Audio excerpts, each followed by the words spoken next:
da doutrina da salvação. Glória a Jesus.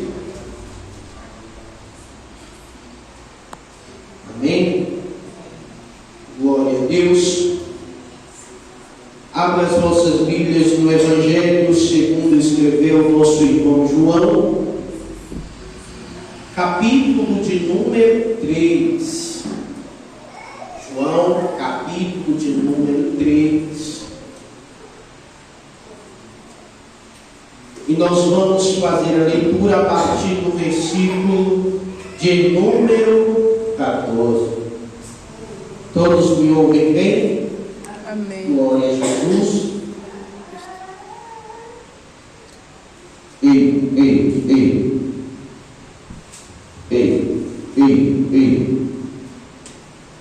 Glória a Deus.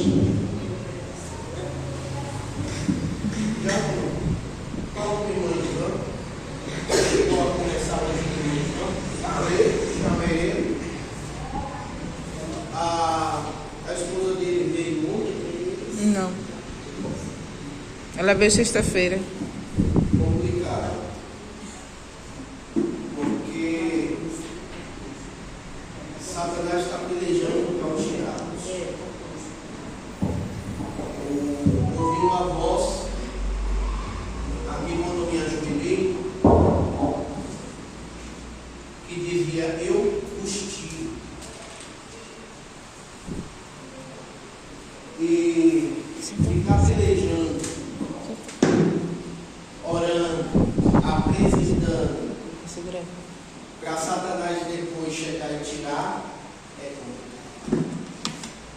Então eu gostaria de pedir aos irmãos que apresentemos a Deus, mas eu gostaria, Diácono, se possível, dar uma passadinha lá hoje.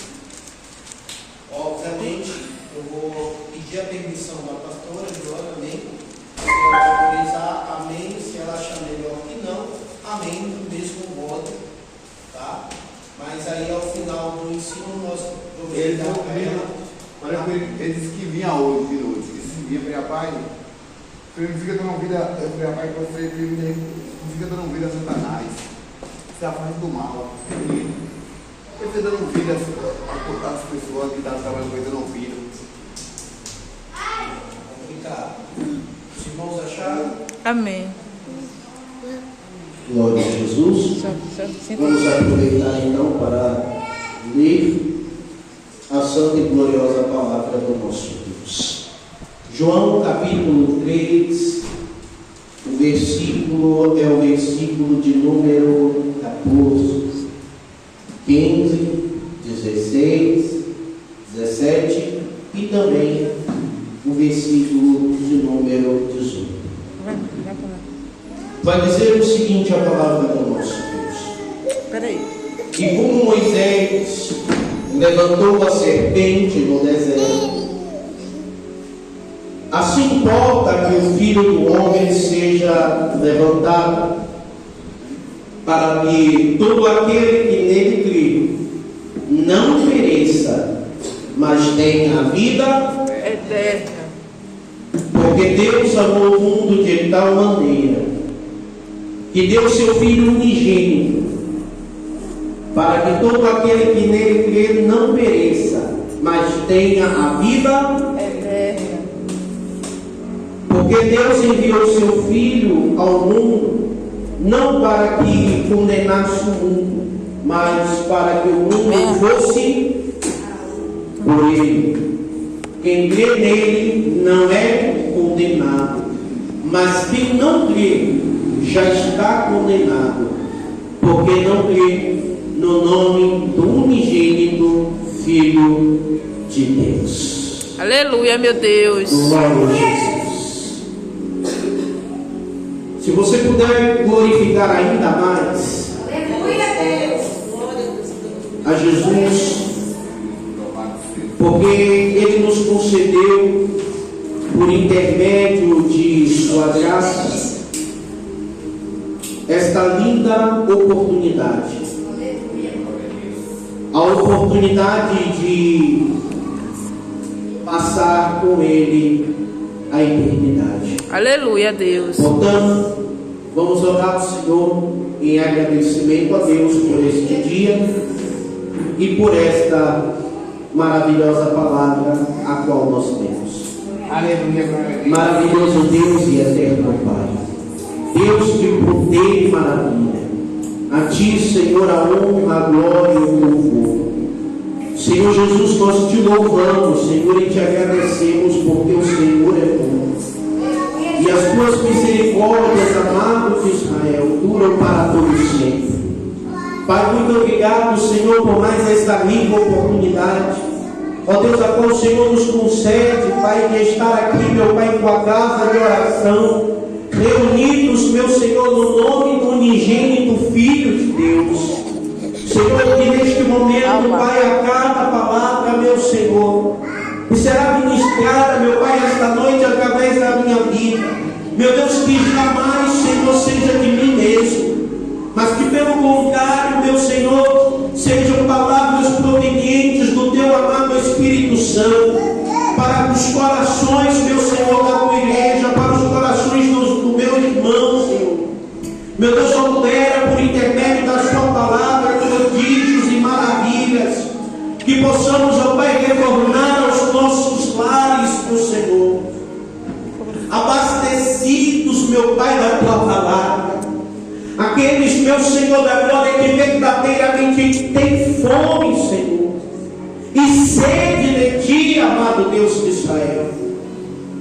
Pai, é pela Tua graça que Te clamamos, Jesus, e Te pedimos, Senhor da glória, nos ensina esta noite, no tocante, ó Deus, a esta doutrina bíblica da salvação, e nos ajuda, Senhor, a chegar lá, meu Pai, naquele grande dia, se colocar diante de Ti, contemplar a Tua beleza, a Tua glória e a Tua majestade, e sabermos, meu Deus, com toda certeza, Pai, que estaremos contigo, com o Pai, de eternidade a eternidade. Aleluia, meu Deus. Senhor Jesus, este culto de ensino é dedicado a Ti, porque Tu és o nosso libertador. Aleluia, Deus. Tu és o nosso Salvador. Aleluia, Jesus. É por intermédio, Senhor Jesus, do Teu sacrifício, que estamos aqui esta noite, para glorificar, Aleluia, Deus. para exaltar e para engrandecer, Senhor, O que você quer? o Teu nome. O que você quer? Porque o Senhor é digno de toda honra, Aleluia, toda Deus. glória e louvor. Aleluia, Deus. Em Teu nome, Jesus, nós Te confusão. pedimos. E em Teu nome nós Te agradecemos. No nome de Jesus. Amém, glória a Deus. Amém. Glória a Jesus. Coloca a Adria lá dentro. Se acomode, se acomode. Aleluia, glória a Deus. Não precisa nem colocar. Virou para pastor. Que foi? Igreja, antes de adentrar aos textos a qual nós lemos, eu gostaria de colher a percepção dos irmãos acerca deste tão atual tema, Vamos. a doutrina da salvação. Vação. O que é a salvação para você? Tiago Nadaildo, o que é a salvação para o Senhor? Minha salvação está com Cristo. É estar com Cristo é a salvação. Diagonisa Jussiane, o que é a salvação para a senhora? Salvação para a senhora é a vida eterna. Diagonisa Natalina, e a senhora? Você, irmão.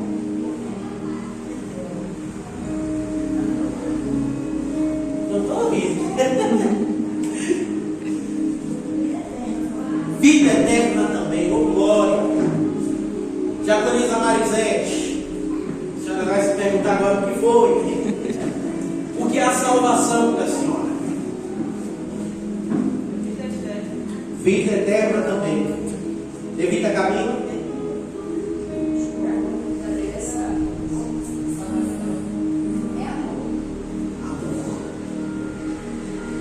Gostei.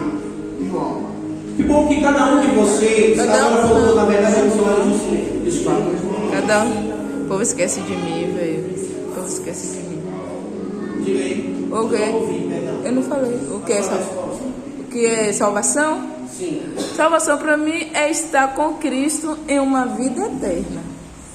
Estar com Cristo, porém, em uma vida Eterna. Não tem melhor para que coisa. consigamos compreender o que se reflete acerca da salvação, Vem sim. é necessário olharmos e atentarmos para algumas coisas. Primeiro, quando nós observamos as coisas que são relacionadas à salvação, que no caso a necessidade de ser salvo é claramente ensinada na Bíblia. Vou repetir. A necessidade de ser salvo é claramente ensinada na Bíblia. Espiritualmente falando, Deus olha para o mundo, presta atenção. Espiritualmente falando, Deus vai olhar para o mundo e vai enxergar no mundo duas famílias.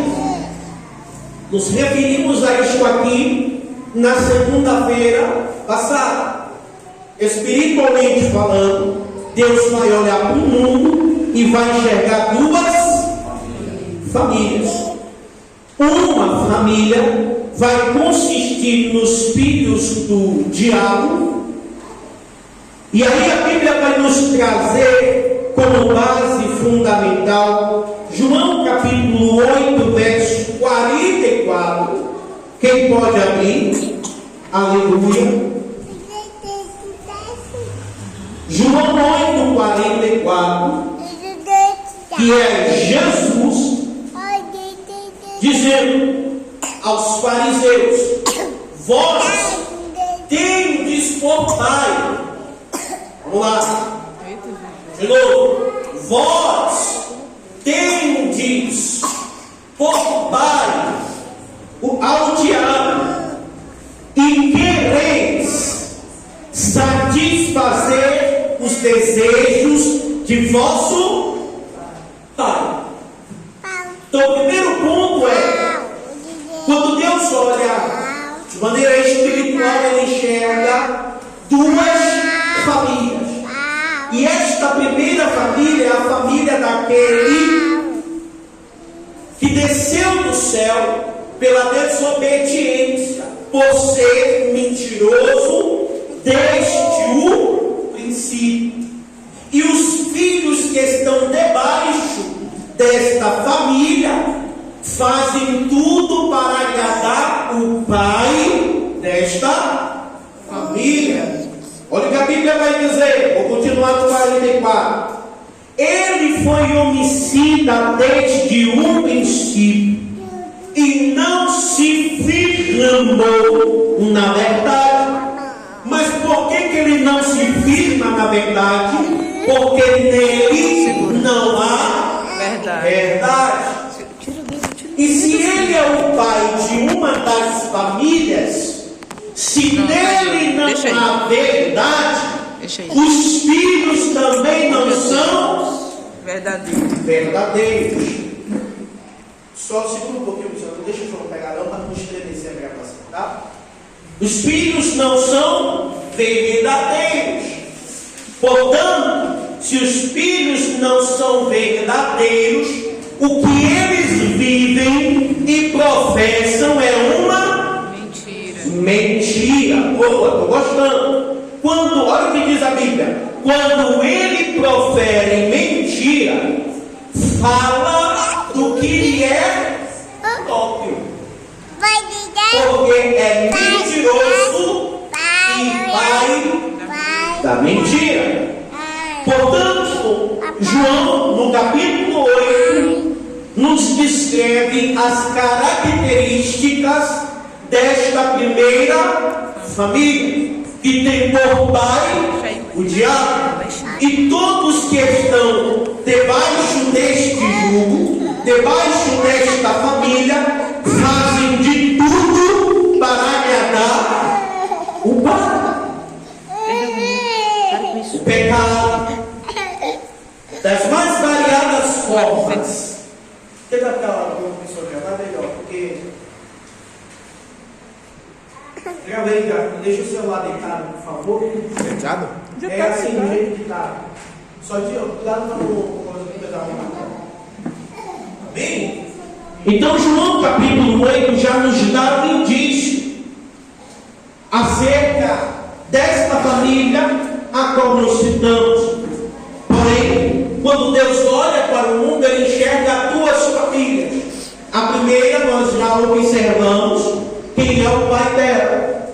Já a outra família consiste dos filhos de Deus.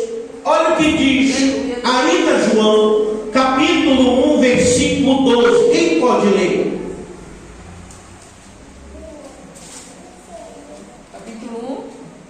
João, capítulo 1, verso de número 12. Salve, Senhor, com a paz da graça do Senhor.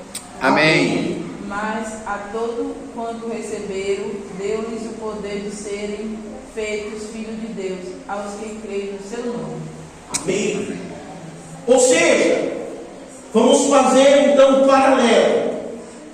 Se os filhos do diabo são aqueles que o servem e fazem tudo para o agradar, os filhos de Deus foram-lhes dado o direito, por intermédio de quem? Para se assemelhar e entrar na família do diabo, precisa ser amante do pecado. Mas para entrar na família de Deus, tem que reconhecer aquele que nos torna filhos do Altíssimo. Ou seja, o primeiro ponto para que eu seja salvo é confessar, professar o nome de Jesus, crendo como meu único, total e suficiente Salvador. Se isto deixa de ser uma confissão, preste atenção nesse ponto. Porque muitos dizem aí fora e pregam erradamente a doutrina da salvação e dizem que apenas basta confessar. Só que existe um problema no ato de confessar. Por quê? Porque aquele que confessa e não mantém o seu posicionamento alinhado à sua confissão, ele é mentiroso. Portanto, todos aqueles que levantam a mão e diz: Jesus, eu te aceito como meu Salvador, como Senhor da minha vida, e não permanece na graça por causa do pecado, nunca foi feito filho. Ele é filho do... Irmão, vocês estão entendendo esse mistério? Olha que eu ainda no versículo 12 comento. Mas todos, quando o recebeu, olha aí, mas a todos, quando o receberam, deu-lhes o poder. O poder era nosso? Não. A condição de ser filho era nossa? Não. Estávamos distanciados do Senhor mediante o pecado cometido lá no Éden. E por Adão ter pecado e o pecado ter entrado no mundo, fomos destituídos desta glória. Fomos afastados literalmente, espiritualmente e territorialmente de Deus.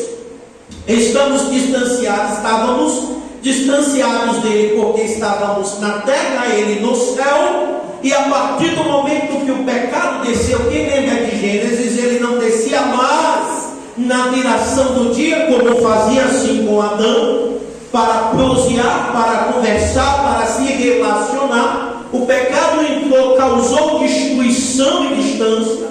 Fomos expulsos da sua graça, da sua glória, e como o pecado entrou, não fomos mais feitos filhos de Deus, porque pecamos. A Bíblia vai dizer que todos pecamos, portanto, todos estão destituídos da glória de Deus. Aí vem o seu filho, unigênito, único, primeiro. O que é que Jesus vai fazer? Vai pegar a minha e a tua dor, vai se sacrificar no meu e no teu lugar, para pegar o título que é dele, filho, e conceder a mim e a você. Outroras distanciados de Deus, agora próximos do Senhor. Aleluia, Deus. Glória a Jesus. Quem é que faz isso, irmãos? Só Jesus, que Ele é poderoso. Você nesse momento pertence ou a uma família, ou a família número 1, ou a família número 2. Estou provocando vocês. Se você morresse hoje, sua família, dentro deste contexto, determinaria qual seria o destino. Amém? Deu para entender isso aqui? Se eu morrer hoje, a família a qual eu pertenço vai determinar qual será o meu destino. Assim acontece tanto para os que fazem parte e pertencentes da família de Deus, assim como aqueles que fazem parte e pertencentes da família do diabo. Se um cliente morre, ele tem garantido a vida eterna, e a sua salvação se deu por intermédio de seu Senhor, do Pai da família. Deus concede salvação, Satanás concede perdição, porque ele está perdido. Não tem mais jeito para Satanás e seus demônios. Diferente de nós, diferente dos ímpios lá fora, que nesse momento, se Jesus não retornar agora, podem levantar as suas mãos em um sinal de arrependimento e de bom coração confessar a Cristo e ser salvo. Porém, assim como eu pertenço à minha família, e se eu sair da minha família, as consequências são minhas, assim somos nós na família de Deus. A condição é estar salvo, desde que permaneça. Lembra de João 15? Vamos lá, vamos observar João 15.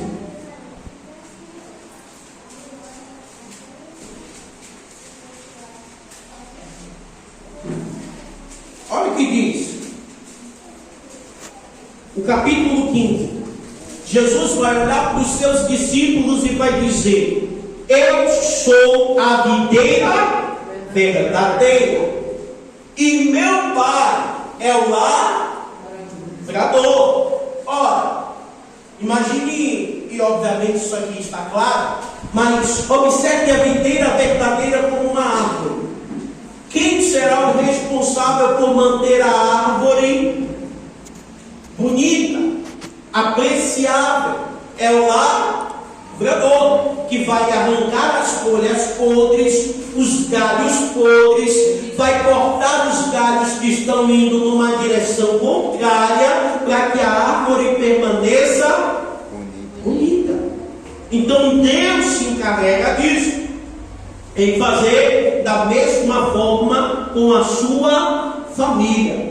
Aí Jesus continua dizendo, verso 5, vou pular: eu sou a videira verdadeira e vós as varas, ou os galhos, ou os ramos. Amém? Quem está em mim e eu nele? Aqui é um ponto. Aqui é um ponto. Olha o que diz a palavra, porque a palavra ela é muito clara. Olha como Jesus está falando e ensinando aos seus discípulos. Primeiro ele enfatiza aquilo a qual ele já disse no versículo 1, que ele é a videira verdadeira. Aí vem o contraponto de Jesus: quem está em mim? Em posição do homem, em posição da mulher. Estar em quem? Em Cristo, que é a videira verdadeira. Aí Jesus não para por aí, ele vai retomar a fala levita Camila e vai dizer o seguinte: e eu nele. Aqui há um ponto. Porque não basta apenas eu dizer que estou em Jesus. Não é o que o homem diz, é o que o céu confirma. Não é o que o homem vive e prega, é o que o céu determina. Observe que a palavra de Deus nos ensina dessa forma. Vou repetir: quem está em mim e eu nele. Aleluia, Deus. Por isso, viver de aparência não é garantia de salvação. Por isso, viver e não pregar o que vive não é garantia de salvação. O Espírito de Deus me traz à memória um versículo que nos faz a lembrança. Senhor, eu cantei, eu preguei em teu nome. Senhor, eu expulsei demônios em teu nome. Aí Jesus vai olhar. Verdade, você disse que estava em mim, mas em nenhum momento eu estive em você. Esse é o ponto. A salvação em Cristo Jesus depende do ser humano no tocante a permanecer. Fica à vontade. Sobre o confessar, ser salvo. Por exemplo, todo mundo que confessa alguma coisa, por que ele é salvo? Porque ele confessou? É como eu falei nessa primeira introdução. Confessar no momento de dor é fácil, porque o psicológico já está voltado a identificar essa única opção. Difícil é confessar e servir. Às vezes a salvação do ímpio pode não acontecer se a confissão não gerar um arrependimento. Por mais que ele confesse, isso não tem arrependimento, ele não é salvo. Não é salvo. E se morrer, a família a qual ele pertence vai definir qual é o destino.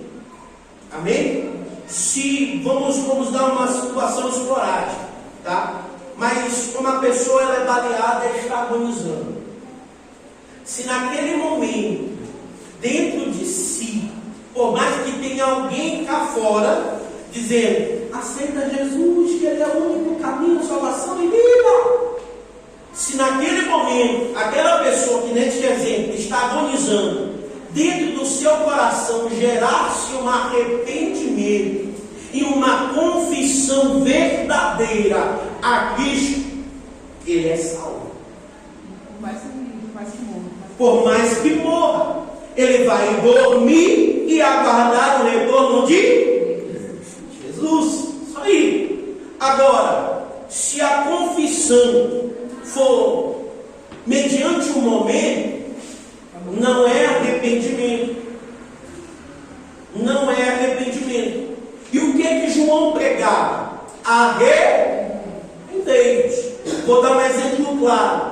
O meu pai, quando ele se acidentou, eu fui até o hospital, alguns dias depois, e fiz o apelo. E ali naquele momento, tocado pela situação, pela impossibilidade física, e por todo o contexto que estava, ele diz: eu aceito. Mas foi apenas uma confissão da boca Para fora. para fora. Teve prisão lá, que evangélico também que foi, fez o apelo e ele. Fala um pouquinho mais alto.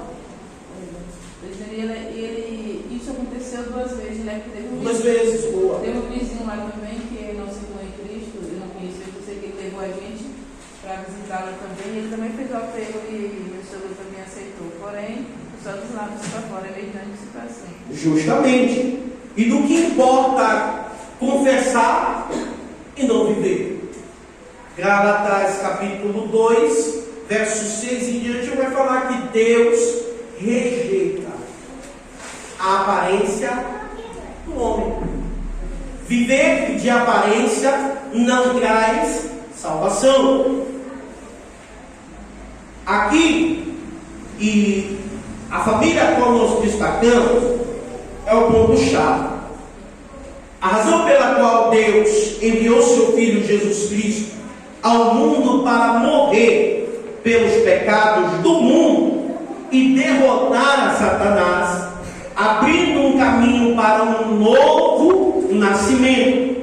Na verdade, alguém que nascer de novo não pode ver, aquele que não nascer de novo não pode ver o reino. Palavras de Jesus para lhe podemos. Pastor, tira uma dúvida. E quem tira a vida da pessoa tem salvação? Quem tira a própria vida ou tira a vida de alguma pessoa? Tira a vida de outra pessoa. Se ele confessar a Cristo e gerar-se arrependimento do mal que fez para o seu próximo, e esse arrependimento diante de Deus for verdadeiro, o Senhor é poderoso para o perdoar. Se ele tirar a própria vida, ele está condenando a sua alma e espírito ao inferno.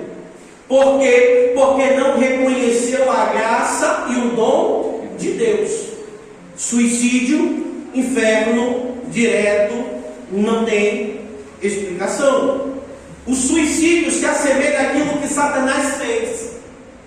Porque sabendo que seria destituído e era uma afronta diante de Deus, mesmo assim ele começou a promover comércio.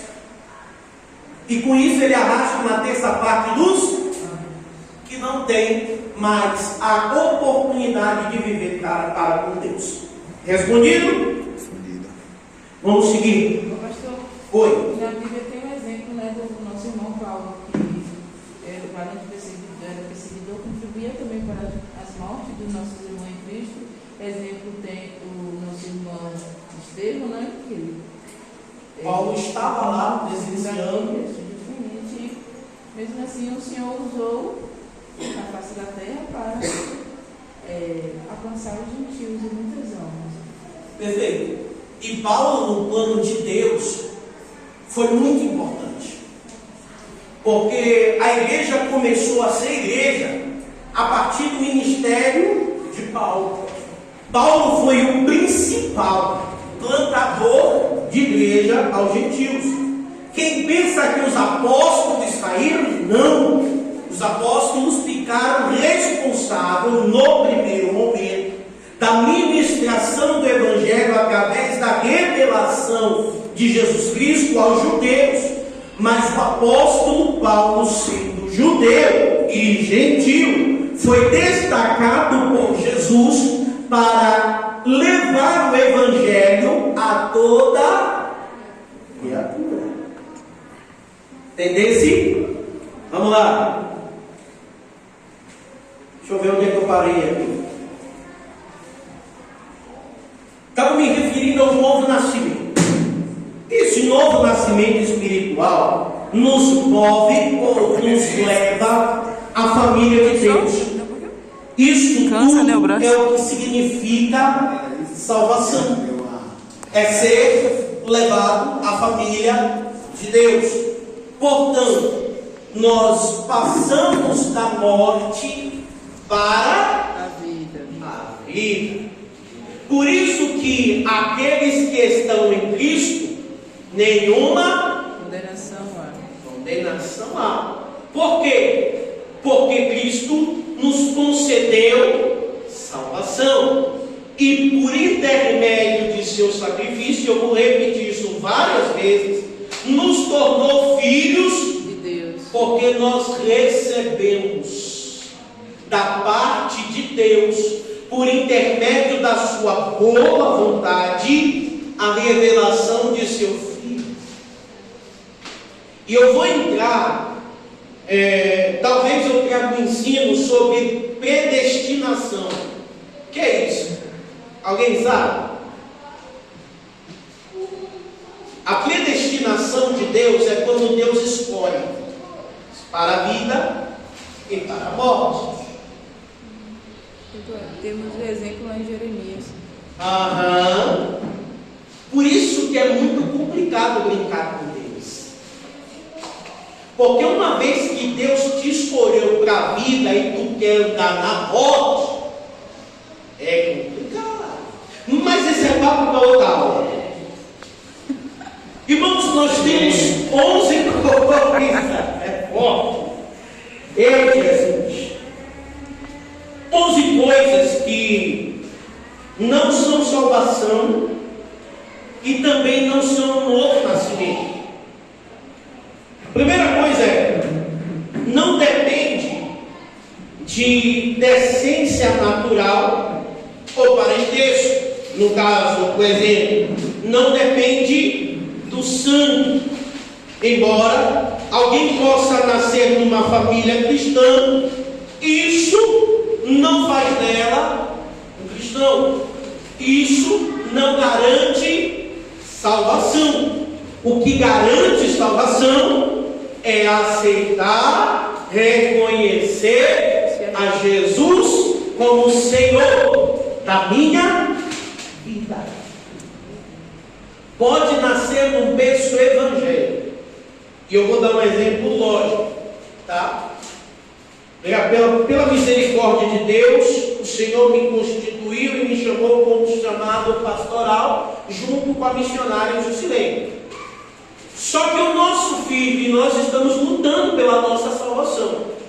Só que o nosso filho, por causa da minha e da luta dela, é salvo? Não. A salvação individual. Portanto, não. Temos que lutar. E aí eu estou me referindo mediante ao momento a qual ele adquire maturidade para discernir o que é salvação. Agora, enquanto ele não tem essa percepção, ele está salvo. Se Jesus retornar agora, ele está salvo. Ah, ele está salvo por quê, pastor? Porque é seu filho? Não, não tem nada a ver. É porque ele não tem consciência para discernir o que é e o que não é aceitar Cristo, receber a Cristo. Eu estou me referindo a toda e qualquer criança que não tem este conhecimento.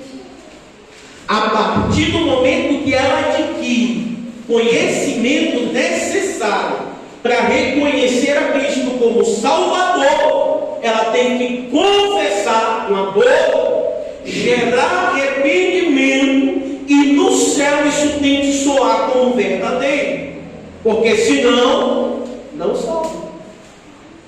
Por isso a palavra do Senhor nos ensina que nós devemos conduzir os nossos filhos nos caminhos do Senhor, e que a vara não deve se apartar no tocante aos cuidados. Entendeu? Portanto, a salvação não depende do sangue. É filho de fulano, está salvo. Não depende. A segunda coisa que não depende, a salvação ela não vai depender de autodeterminação ou vontade da carne, quero ser salvo. Não depende disso. Assim como uma criança não pode discernir sobre o seu nascimento físico, ninguém pode produzir um novo nascimento segundo os seus esforços. O esforço foi de quem? De Cristo. Ele nos deu salvação. Portanto, a carne não consegue produzir e gerar um novo nascimento. Porque a carne consegue produzir é pecado. Porque a carne deseja constantemente aquilo que se opõe ao Espírito. A Bíblia vai nos contar acerca desta peleja, desta batalha. Portanto, autodeterminação não gera novo nascimento e não gera salvação. O terceiro ponto, não depende de mediação humana, não é da vontade do homem, deu para entender? Mas depende da vontade de Deus. Aqui entra a predestinação. Eu não vou me aprofundar, mas é importante os irmãos estudarem, aqueles obviamente que amam a Bíblia como nós, estudarem acerca destes pontos necessários para a fundamentação da nossa fé em Cristo Jesus. Por isso que, irmãos, e aqui eu preciso ser sincero, primeiro com o Pai, com o Filho e com o Espírito Santo, mas também em segundo lugar, com as minhas convicções. Muitas vezes, igreja, nós adquirimos um conhecimento errado acerca, por exemplo, da teologia. Nós adquirimos esse conhecimento errado. Achamos que na proporção que fizermos esse estudo, sei lá, da forma a qual vou me referir, mas nos tornaremos os fariseus. Doutores da lei, com o nariz aqui em cima e o sabe tudo. Não. A teologia nos ajuda a compreender os pontos importantes da Escritura. Como, por exemplo, que eu estou me referindo à predestinação. Tem uns que Deus escolheu para a vida e outros que o Senhor escolheu para a morte. Por quê, pastor? Deus escolheu alguém para a morte. Mas esse é o ponto que a gente vai deitar na aula específica. Mas a teologia nos ajuda a entender essas questões, não só essas, mas tantas outras. Portanto, irmão, se você tiver a oportunidade de investir no conhecimento, seja de uma formação teológica, seja uma Bíblia de estudo, faça. Mas faça tudo para a glória de Deus. Se você vai fazer para se achar, vai gastar dinheiro e tempo, porque o Espírito Santo não vai estar nesse negócio. Se você vai fazer na vontade de aprender mais de Deus, amém, o caminho é esse. Portanto, o terceiro ponto não depende da mediação humana, não depende da vontade humana, mas da vontade de Deus. Nenhum ser humano, seja padre, profeta, pastor, bispo, líder espiritual, independentemente da posição eclesiástica, pode transmitir um novo nascimento espiritual em alguém. Nós não temos este poder, não temos esta habilidade e não foi concedida à igreja por Jesus Cristo esta autoridade. Quem faz isso é o Espírito, é o único que convence o homem do pecado, da justiça e do juízo. É só o Espírito Santo que pode fazer, tá? Todos os ritos e cerimônias, sacrifícios, penitências, como tem lá na Igreja Católica, confissões com a boca, ou orações repetitivas que qualquer religião organizada possa promover, jamais poderá produzir um novo nascimento. Bem, por isso que a Bíblia nos condiz e nos traz a ordenança acerca do viver em Cristo. Se eu vivo em Cristo e não me arrependo dos meus maus caminhos ou das minhas más práticas, eu não estou em Cristo. Por quê? Porque mesmo sendo crentes, mesmo sendo cristãos, que professamos a nossa fé em Cristo, estamos sujeitos ao erro e estamos sujeitos à falha. Aquele que verdadeiramente é salvo, por mais que ele erre, ele vai compreender, ele vai confessar e não vai se conformar com ele. O que eu quero dizer com isso é que aquele que verdadeiramente é salvo, quando ele falha, ele não mede tempo, esforço, lugar para confessar a Cristo o seu erro, para pedir perdão pelo seu erro.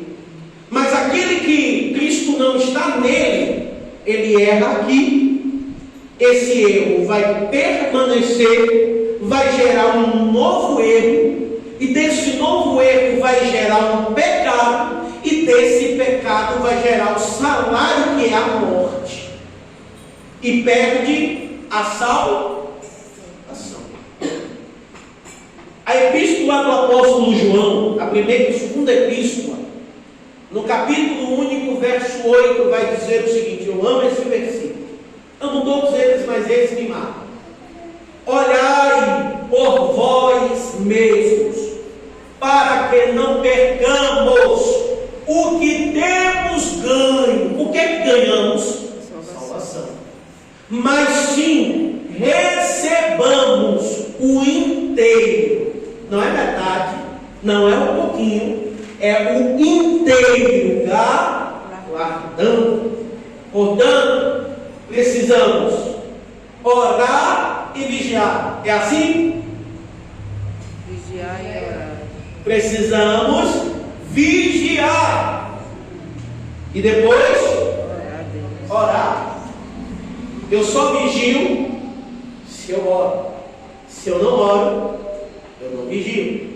E se eu não vigio e não oro, o pecado bate na porta. E se não tem oração para impedir pecado, ele entra e faz morada. E se ele entrar e fazer morada, eu saio da família de Deus e vou pertencer a outra família. É assim que funciona. Amém até aqui? Amém. Estou muito rápido, deu para entender? Amém. O quarto ponto. O grande do meio está quase parindo, está lá pulando para lá. Vou que estenase aí. Quarto ponto. Nenhuma mudança física. Cristo corrigiu o engano de Nicodemos com relação a isso e mostrou que ela era uma mudança espiritual. Vamos observar o capítulo 3, verso 6.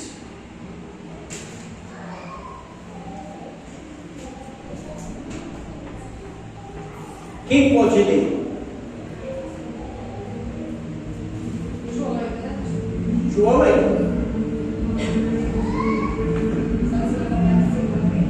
Amém. Amém. O que nasce da carne é carne, mas o que nasce do Espírito é Espírito. Olha aí a predestinação novamente. O que é nascido da Carne. ele é o quê? Carne. E o que é que a carne produz? Pecado. E quem é o pai do pecado? O diabo.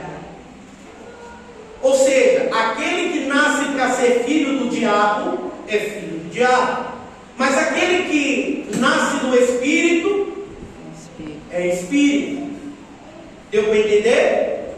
Mas vamos deixar a predestinação para lá depois. Observando novamente. O que é nascido da carne é carne. E o que é nascido do Espírito é Espírito. Portanto, a salvação ela não é física. Não é através das vestes que a salvação ela vem. É um ponto delicado. E quando eu me refiro a isso, eu não estou dizendo para vocês que nós precisamos andar de qualquer jeito. Não é isso. O que eu estou me referindo, que o problema da religiosidade é aplicar a salvação por intermédio das vestes. Esse é o ponto.